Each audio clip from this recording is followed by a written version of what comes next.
Pam. I'm 18 years old, and I've been a student here at Point Avenue for around 2 years. Today, Yuki, the head of admissions consulting, and Paul, a former NYU admissions officer, are here to help you understand the application process and how to best strategize your path to university. The topic of today will be divided into 3 sections, which is how to make the choice of where to go to school, the US or the UK, what are admissions committees looking for, and if you're a parent, how you can best support your child going through this process. To start, I'd like Yuki to share a little story about Point Avenue for those who don't know. Thank you so much, Pam. It's lovely to be here today, right? And just a little bit of background on myself. My name is Yuki Fujita, or John is my American name. And Point Avenue started back in 2018 in Vietnam. That's also where I started, right? And we opened a center in Hanoi, and then we opened another center there before expanding into Thailand. And, really, although our primary goal, especially in admissions consulting, is to help students just like yourself gain admissions into your dream university or colleges, right?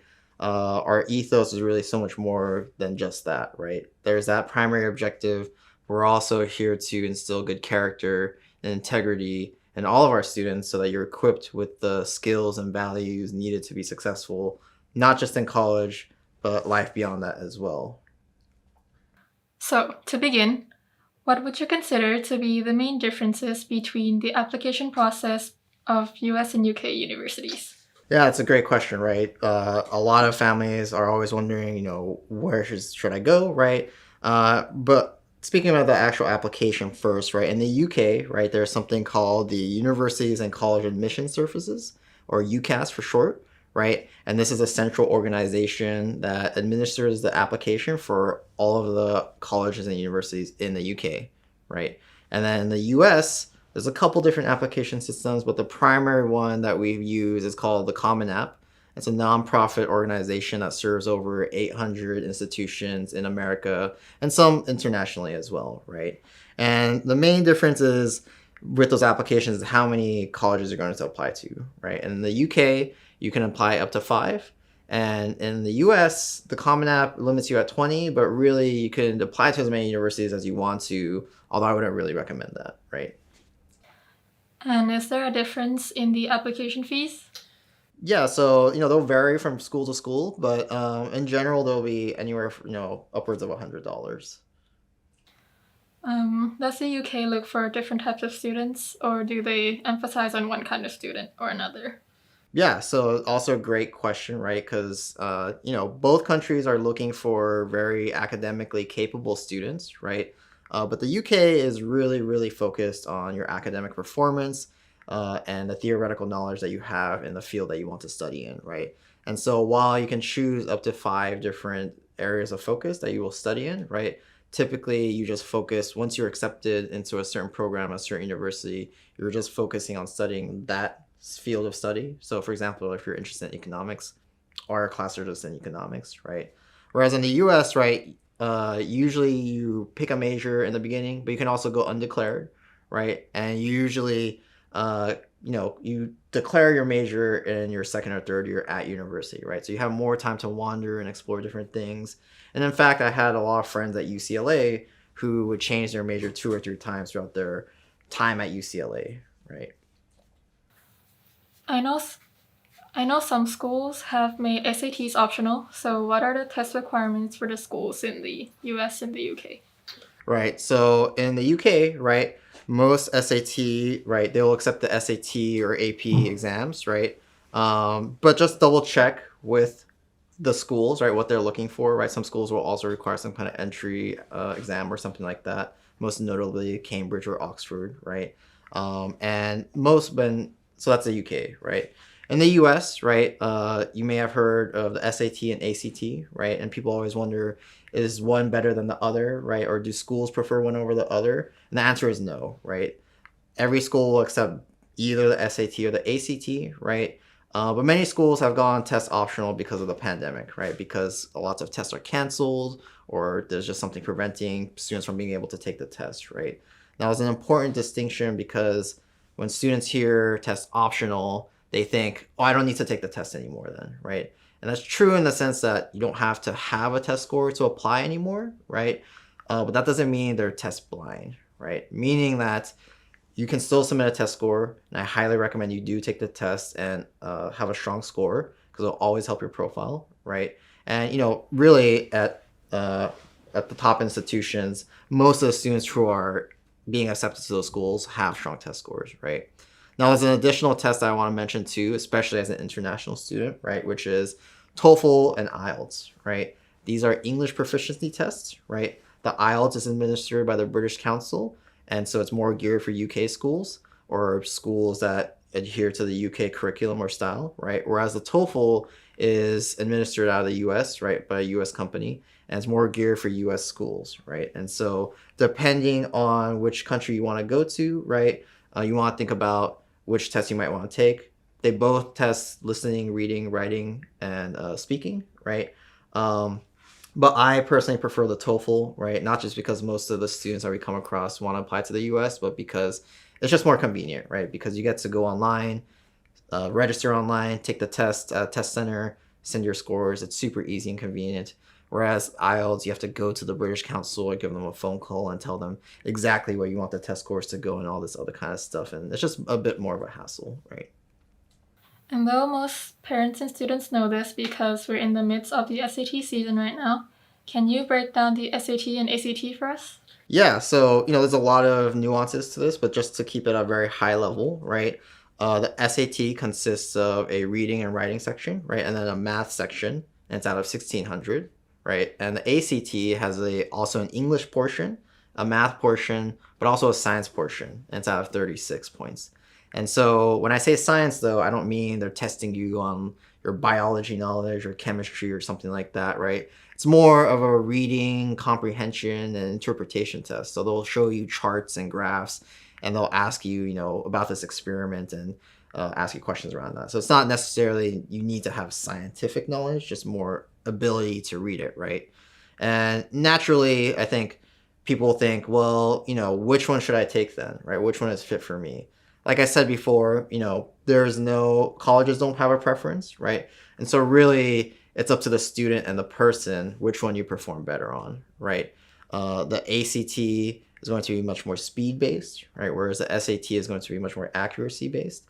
That's a small nuance, right? But really what I would recommend for every student is try to take both tests, right? See which one you do better on, right? And then go with that one, right? Because for whatever reason, students are just inclined to do better on one test or the other, right? And so it's just best to try both and see which one you prefer. And is there any situation where you would recommend not taking the SAT or not submitting the scores? Yeah, because test optional, right? But I always recommend that students take the test, try to get a strong score, and submit it with their application as much as possible, right? As long as there aren't any huge roadblocks or other things getting in the way of you achieving that, right? Now, there are certain cases where you may not want to submit your test score, though, right? And that's where, let's say you did your best, Pam, right? I'm trying to get a really good SAT score, but it's just you're just plateauing and you can't really break your plateau, right? And maybe a school you want to go to has a higher SAT average than what you have, right? But the rest of your application, your essays, your activities, your recommendation letters, all of those look fantastic, right?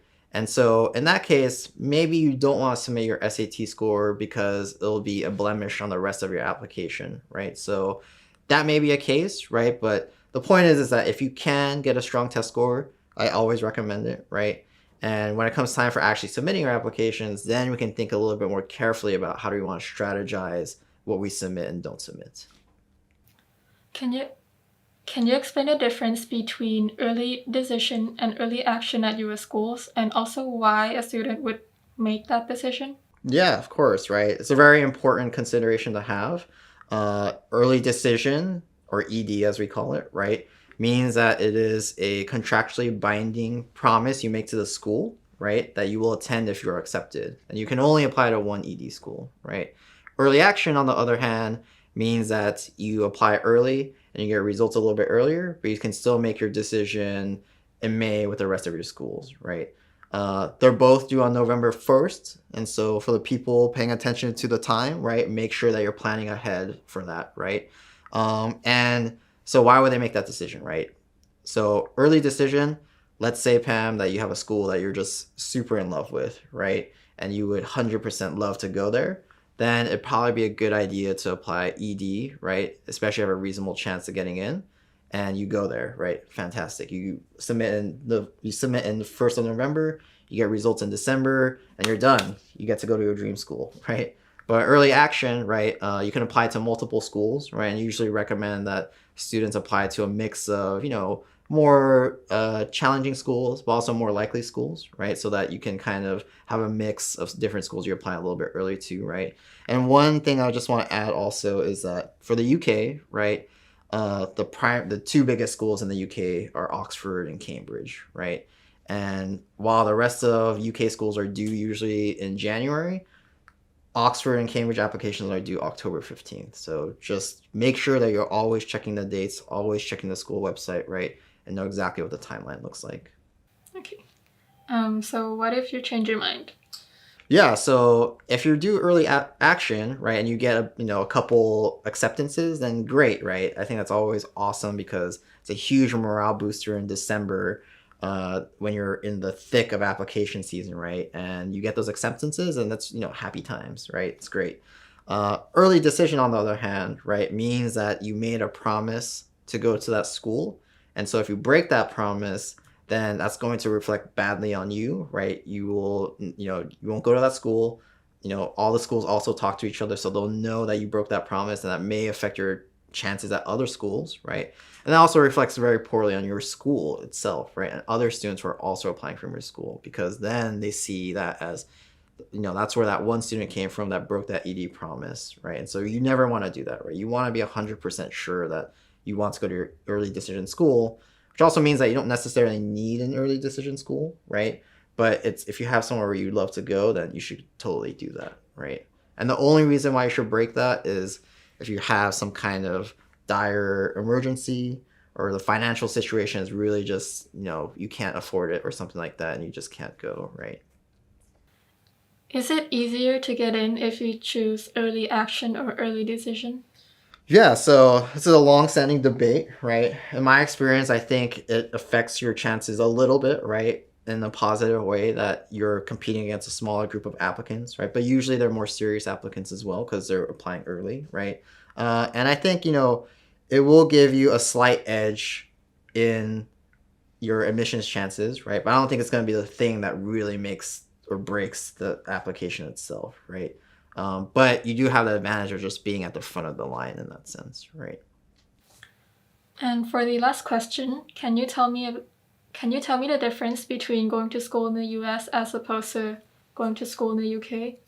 Yeah, I mean, besides the fact that you're in totally different countries, right? I think the most important consideration is that the UK schools, right, typically take 3 years to complete, whereas US schools typically take 4 years, right? And in the UK, once you send out your application, right, you get accepted to a program in school, you're mainly focused just on your area of study, right? So if you're doing economics, then all your classes are around economics. You're just on that focus track, right? And you complete your degree in 3 years. And great, right? Then you're out of school earlier. You also don't have to pay for 4th year of school, right? On the other hand, though, at US universities, typically you spend your first couple of years doing general education classes, right? So for example, I went to UCLA as an English major, but I still had to take science classes and math classes and history classes and other kinds of classes, right? Before in my 3rd year, I get to my major courses and really focus on English, right?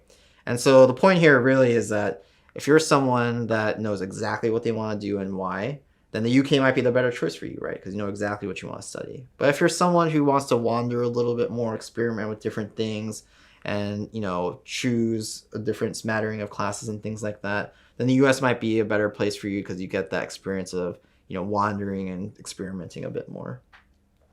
Thank you, Yuki. And I hope our viewers have a better understanding about the differences between schools in the US and the UK. So now we're going to take a 1-minute break, and we'll get back with you shortly with Paul.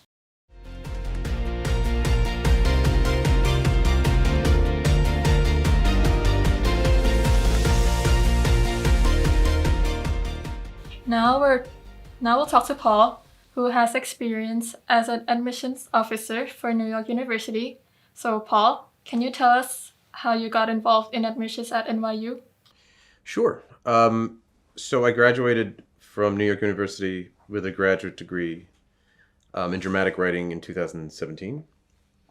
I got that degree because I really love telling stories, and I really believe in the power of persuasive writing as well. And before that, I had also worked privately as an admissions consultant and with companies in the US. So after I graduated, they asked me to evaluate undergrad and graduate applications. After I did that for a year or so, I then expanded into the other schools at NYU, mainly undergrads applying to liberal arts.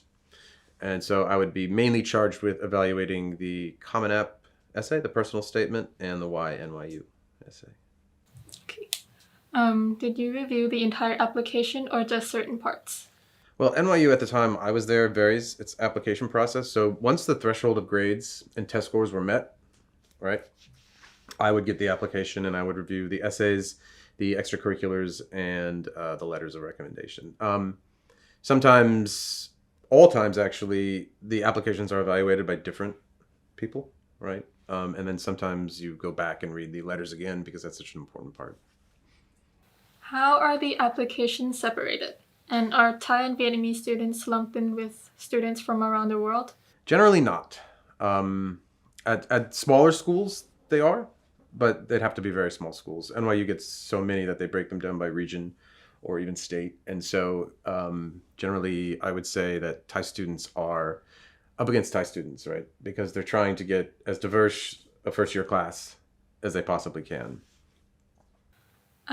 And how many applications would you get?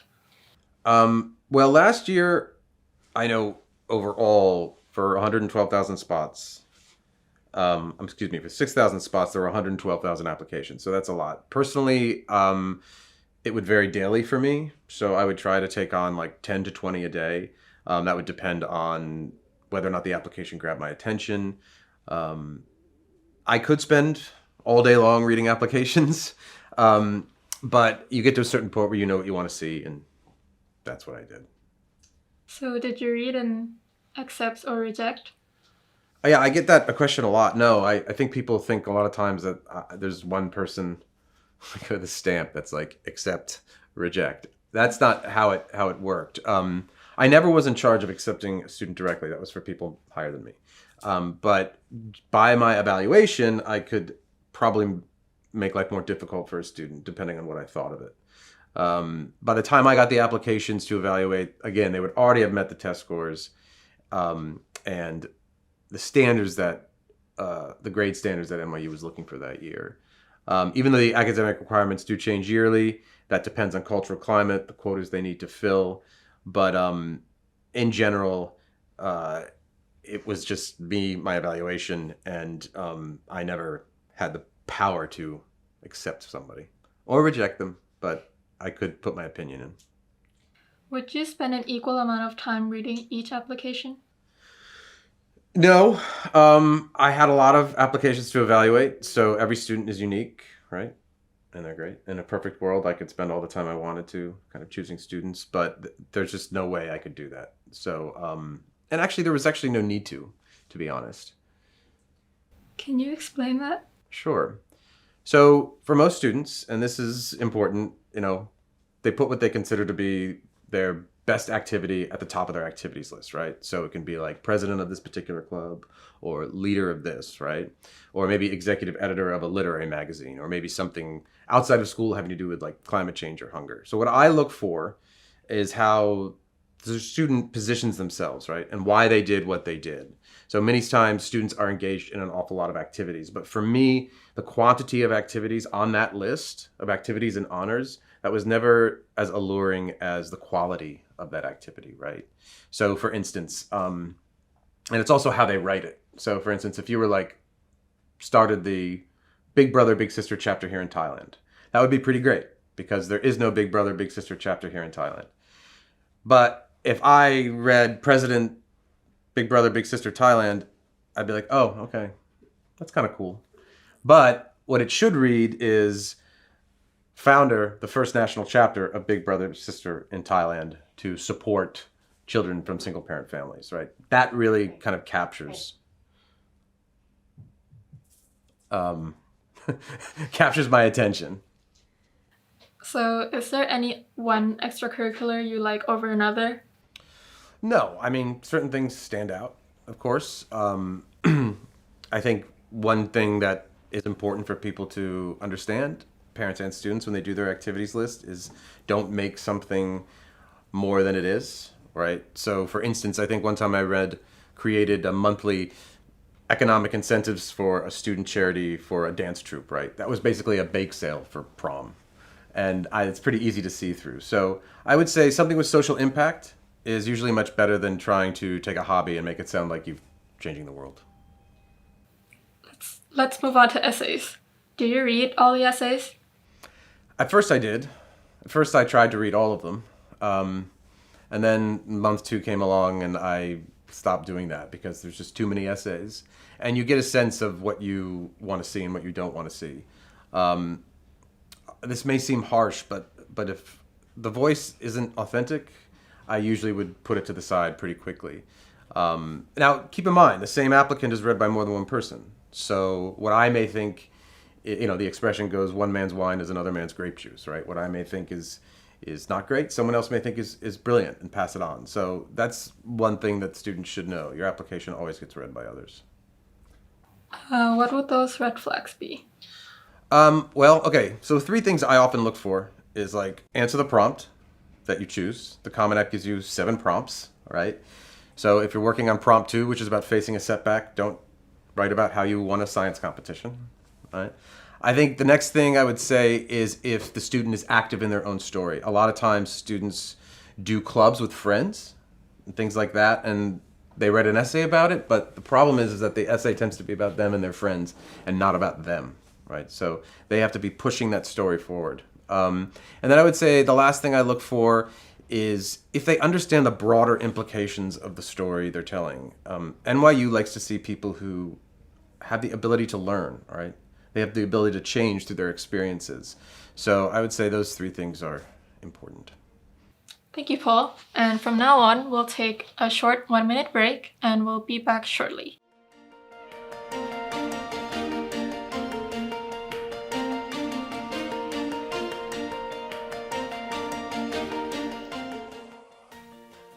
Welcome back.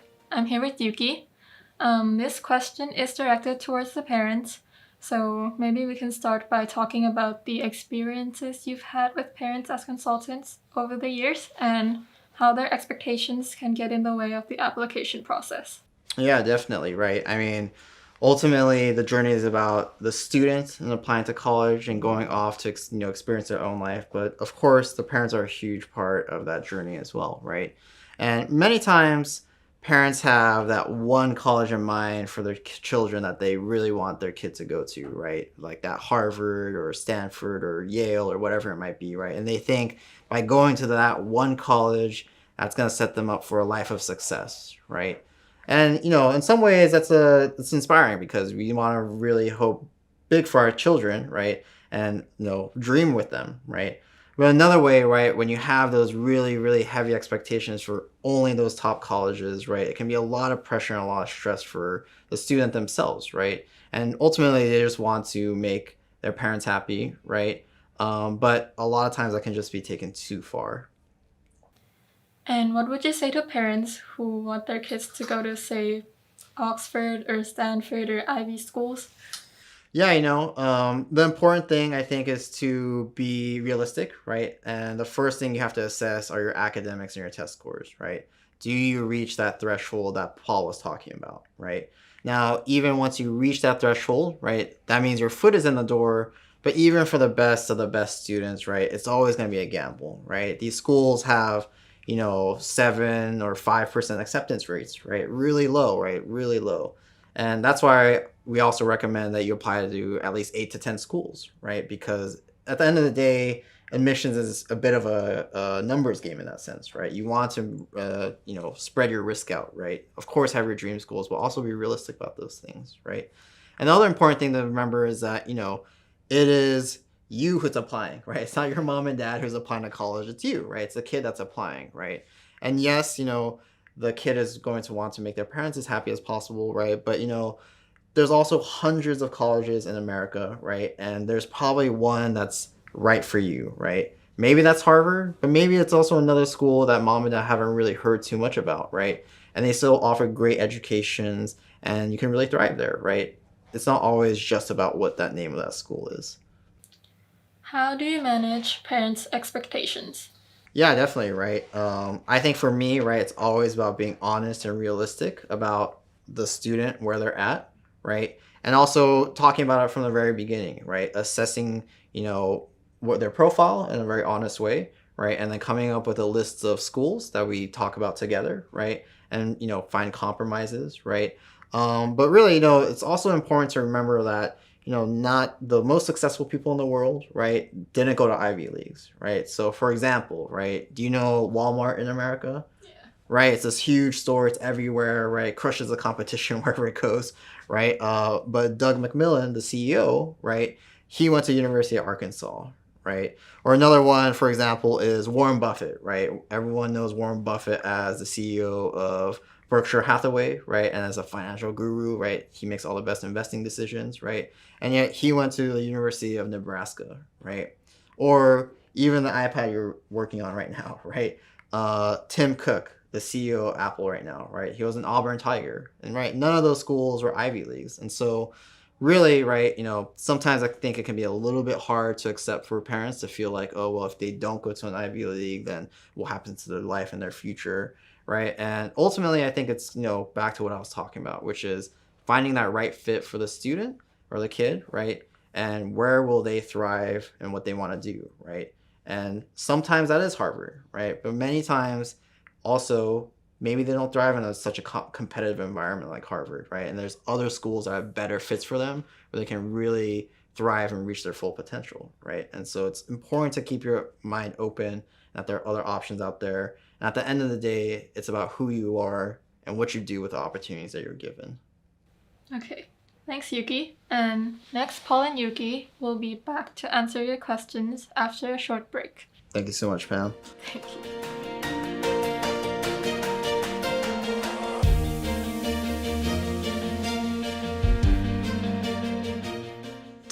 Hey, Paul. So, thank you so much, Pam, for the interview, right? And now I'm here with Paul, right? And we'll be here to answer some of the questions that were submitted to us for the webinar, right? So how about we get started and just ask some questions? Can I ask you one first? Yeah, All right. of course. So this is the one that is coming. How do I enter the Ivy League? Right.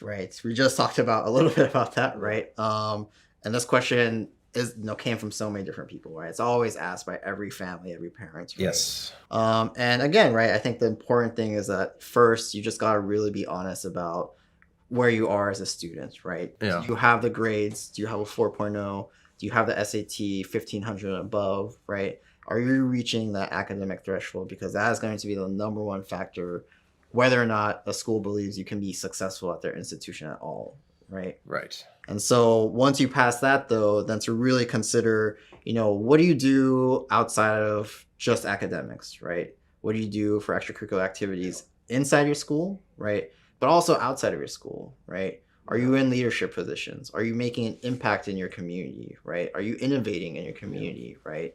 And then on top of all that, right, is what do your teachers think about you, right? Your recommendation letters, right?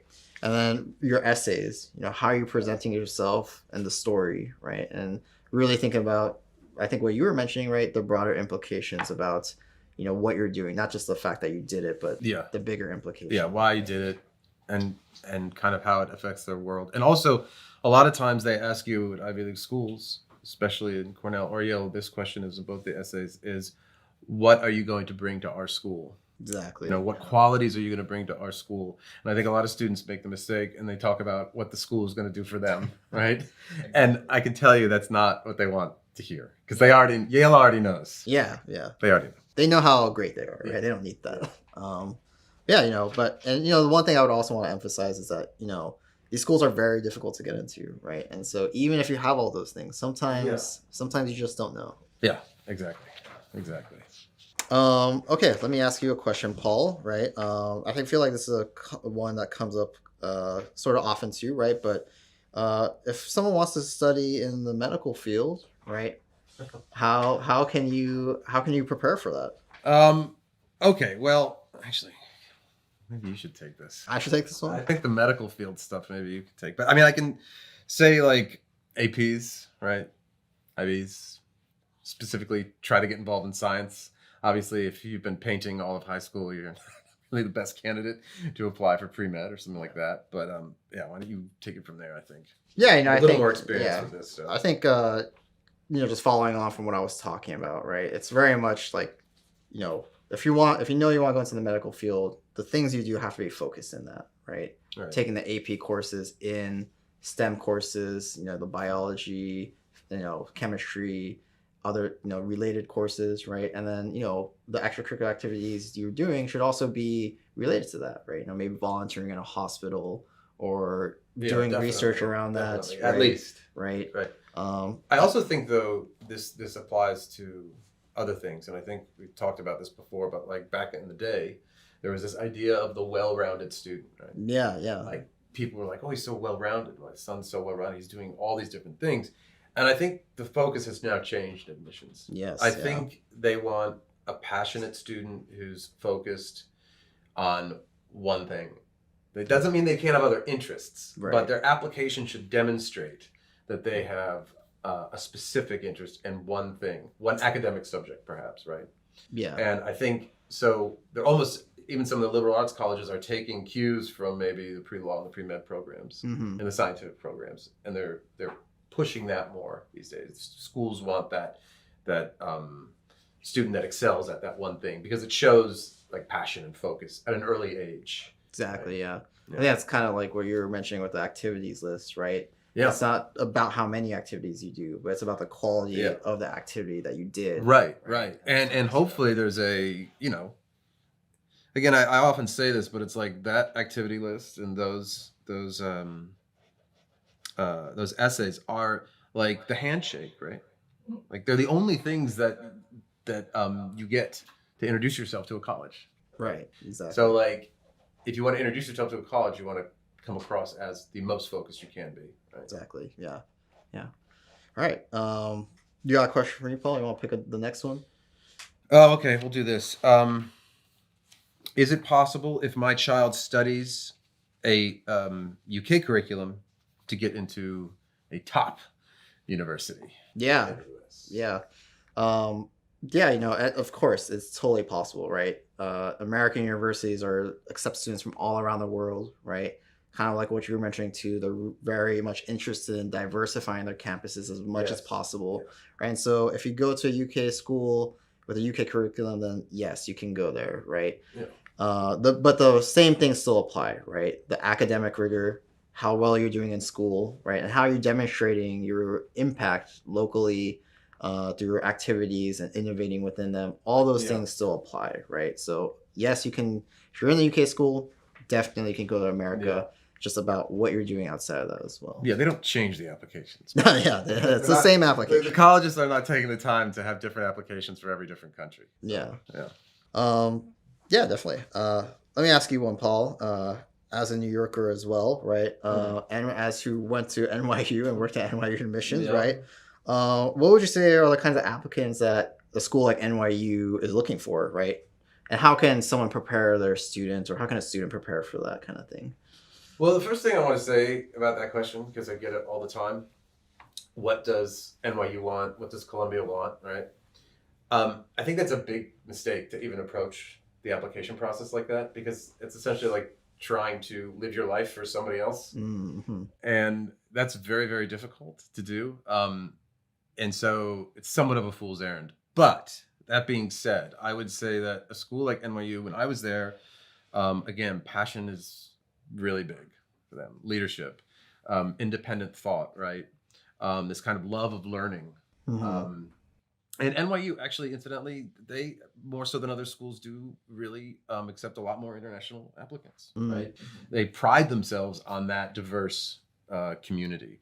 I think one of the things you can do, parents and students, to understand this, if you do want to get an insight into NYU, and this is something I don't see a lot because I read the why NYU essays or I read the why Cornell essays, is like they haven't even been to the front page of the NYU news website, right? Like there's so much information you can get about where the school's at the moment, right? So right now, right, on the NYU website, there are 2 articles, one from the Washington Post about admissions and one from the school in itself about admissions and who they're accepting, broken down to the percentages, right?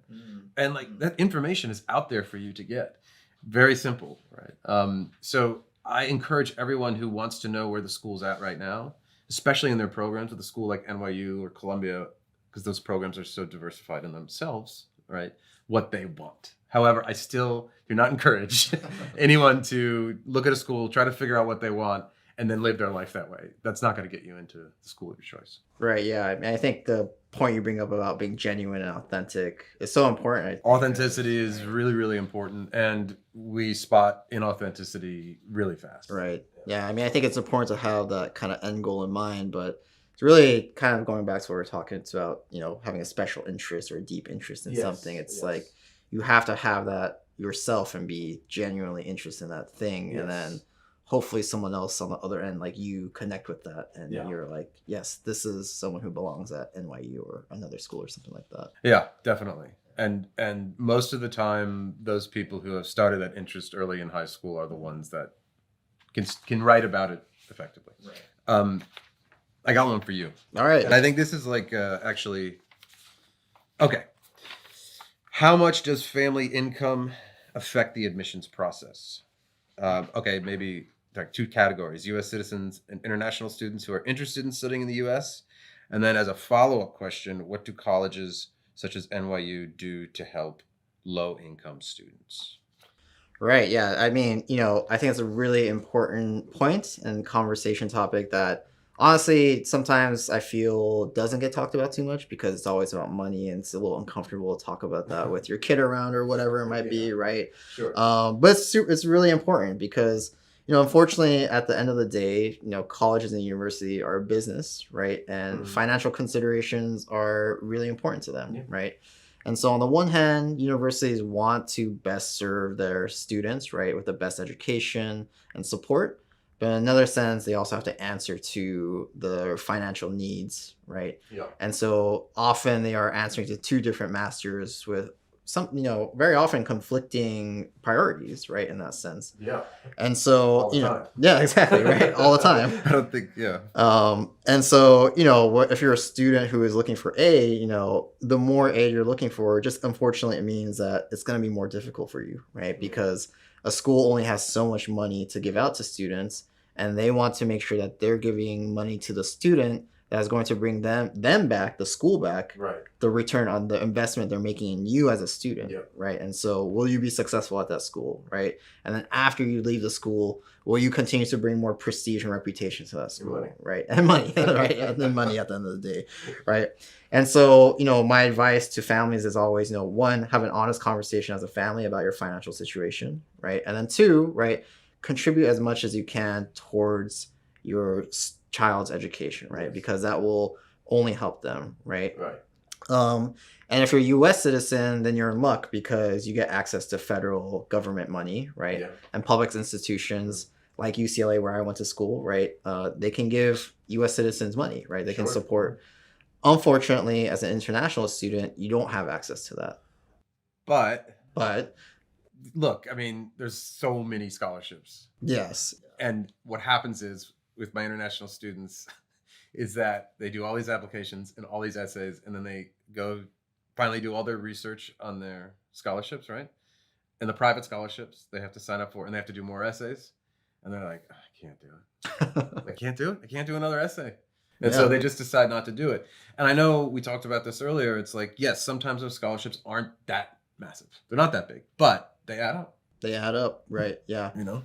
And so, my recommendation, right, if you're an international student, first of all, and you really need aid money, then you shouldn't be considering public institutions, right? You should be considering private and liberal arts colleges, right? Mhm.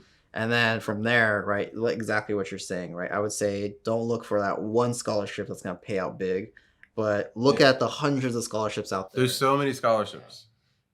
Just do the essays and hit the deadlines. Yeah, just apply to as many as you can, right? Yeah. I mean, the way I think about it is one scholarship offers, let's say, like $2,000, and it requires a 250-word essay.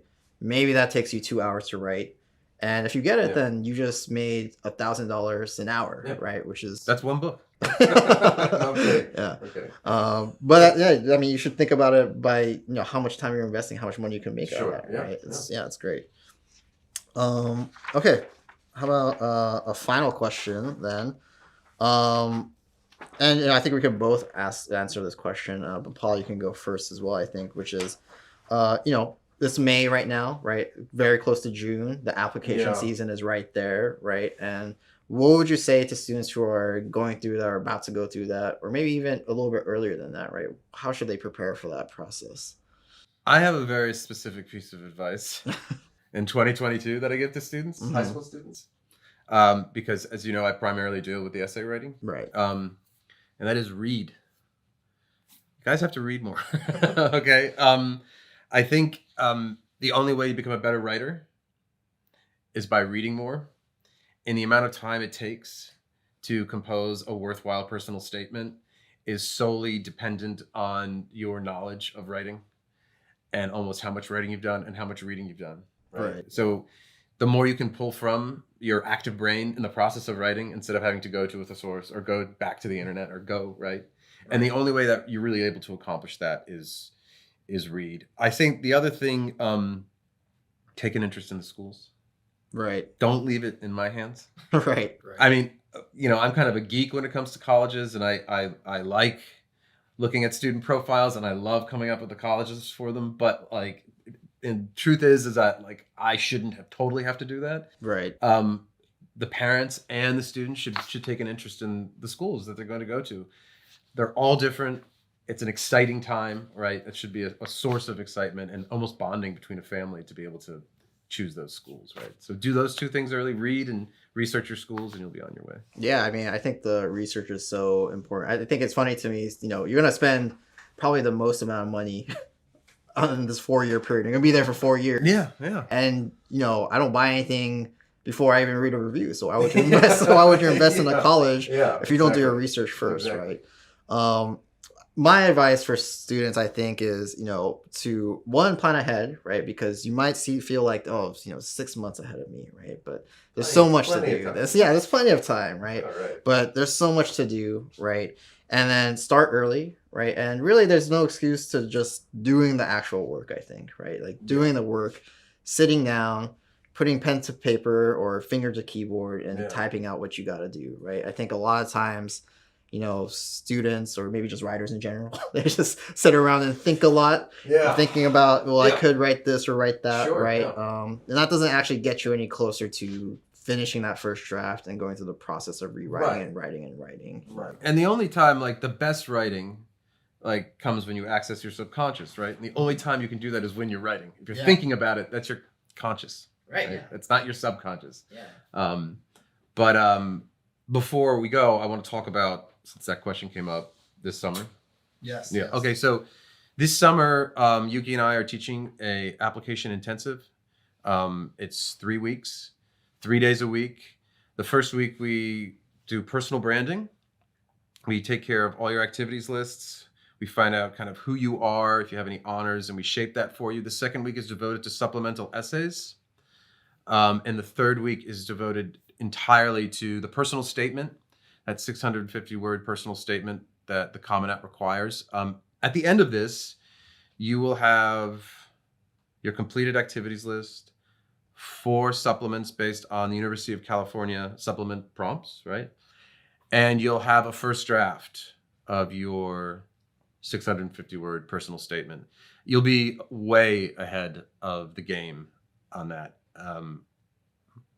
I totally recommend it. Yeah. Because otherwise you'll procrastinate maybe, and then the deadline will come, and you won't be ready.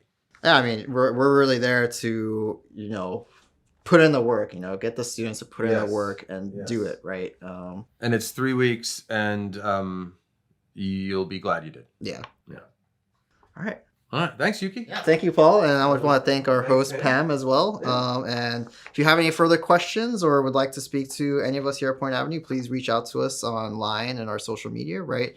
And someone will connect with you and get your questions answered. And we hope to see everyone soon. Thank you. Thanks. Bye.